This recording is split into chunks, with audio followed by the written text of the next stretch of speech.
राजा के यहाँ बुद्ध का जन्म हुआ। पिता ने ज्योतिषियों को बुलाकर भविष्य पूछा। उन्होंने कहा, या तो यह सम्राट होगा और या तो यह साधु होगा। एक तरह से देखा जाए तो सच्चा सम्राट भीतर से साधु ही होता है। जब ज्योतिषियों की भविष्यवाणी राजा ने सुनी तो वे घबरा गए कि मेरा बेटा साधु हो जाए, ऐसा ठीक नहीं होगा।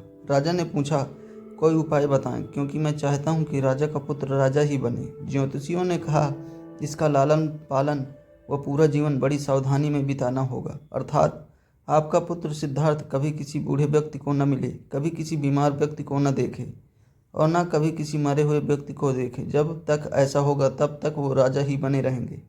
अगर ऐसा नहीं हुआ तो वो साधु बन जाएंगे। राजा सुद्धोधन ने अपने पुत्र सिद्धार्थ के लिए बढ़िया से बढ़िया बड़े बड़े महल, अच्छे से अच्छा भोजन, दास दासियां और खाने पीने के सामान आदि वस्तुओं को ढेर लगा दिया। पिता ने पुत्र को सुख सुविधाओं में इतना उलझा दिया कि उसे बाहर का संसार याद ही नहीं आया। शुद्धोधन ने समझ लिया कि अब इतने सुखों के आगे साधु बनने का प्रश्न ही उपस्थित नहीं होता।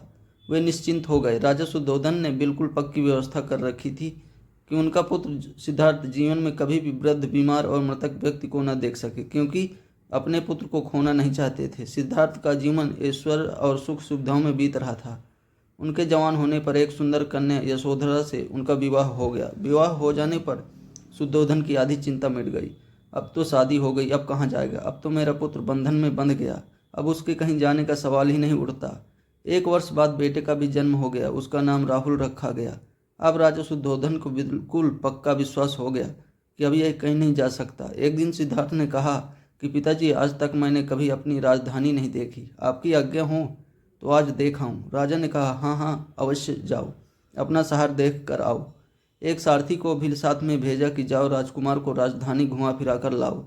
फिर भी राजा ने चाक चौबंद इंतजाम कर रख कि कहीं चूक ना हो जाए। सिद्धार्थ के लिए राजधानी के प्रमुख मार्ग खूब सजाए गए थे, पर घूमते घूमते सिद्धार्थ ने थोड़ा उलट मार्ग ले लिया। उस मार्ग से गुजरने लगे जहाँ पर तैयारी नहीं थी। आज उनको बहुत आश्चर्य हुआ जब पहली बार उन्होंने एक बूढ़े आदमी को देखा। कमर झुकी हुई थी, पूरी चमड़ी में झुर्रियाँ पड़ी थी। वह परेशानी और दुख से बेहाल था। उसकी चाल बहुत धीमी थी। बूढ़े की झुकी कमर देखकर सिद्धार्थ का एक झटका लगा और सारथी से उन्होंने पूछा, क्या एक दिन मैं भी बूढ़ा हो जाऊंगा? सारथी ने कहा, हाँ राजकुमार, हर व्यक्ति के जीवन में 3 अवस्थाएं आती हैं, बचपन, जवानी और बुढ़ापा। एक दिन तुम भी बुढ़ापे की अवस्था में जाओगे। हे राजकुमार, यह संसार का नियम है। चाहे गरीब हो या अमीर, सबका शरीर शिथिल अर्थात बूढ़ा होता है। राजकुमार सोच में पड़ गया। सारथी ने रथ को आगे बढ़ाया तो कुछ दूरी पर एक बीमार व्यक्ति मिला जो रोगों से घिरा हुआ था। उस पीड़ित व्यक्ति को देखकर राजकुमार का मन बहुत दुखी हुआ। राजकुमार ने पूछा, इसको क्या हुआ? सारथी ने कहा, यह व्यक्ति बीमार है, इसलिए कराह रहा है।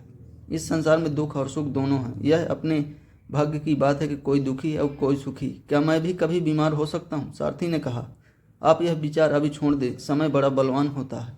ये सारी बातें कर्मों पर निर्भर करती हैं। चाहे राजा हो, रंग सुख दुख सब पर आते हैं। अगर शरीर में कोई रोग आना है तो वह आएगा।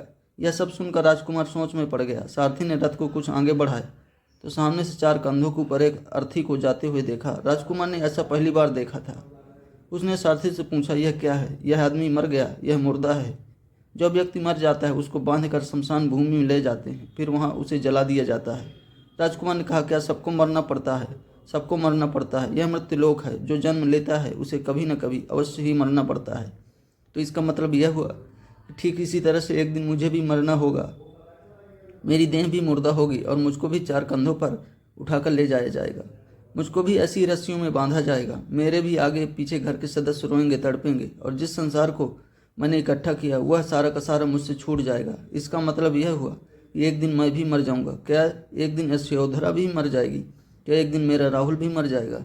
सारथी ने कहा, हाँ राजकुमार, एक दिन मैं भी मरूंगा, आप भी मरेंगे, यशोधरा भी मरेगी और राहुल भी मरेगा, क्योंकि यह सब मरने के लिए ही पैदा होते हैं। उस रात सिद्धार्थ सो न सके। सोचने लगे कि क्या संसार में इतना दुख है, रोग, बुढ़ापा, और ऐसे मैं खा पी कर कैसे जी सकता हूँ? नहीं नहीं, ऐसा नहीं हो सकता। मुझे खोजना होगा उस तत्व को जो दुख, पीड़ा और शोक से रहित हो, जो भय, भ्रम और भूल से परे हो, जो अनंत आनंद से भरा हो, जिसे पाकर फिर कुछ पाने की इच्छा न हो। सिद्धार्थ बैराग के शिखर तक पहुंच चुके थे। बस उसी रात को उन्होंने घर छोड़ दिया। सारथी से कहा कि अगर तुम सीमा से दूर ले चलो। नगर के बाहर पहुंचकर सारथी ने को लौटा दिया। फिर कई दिनों तक वन में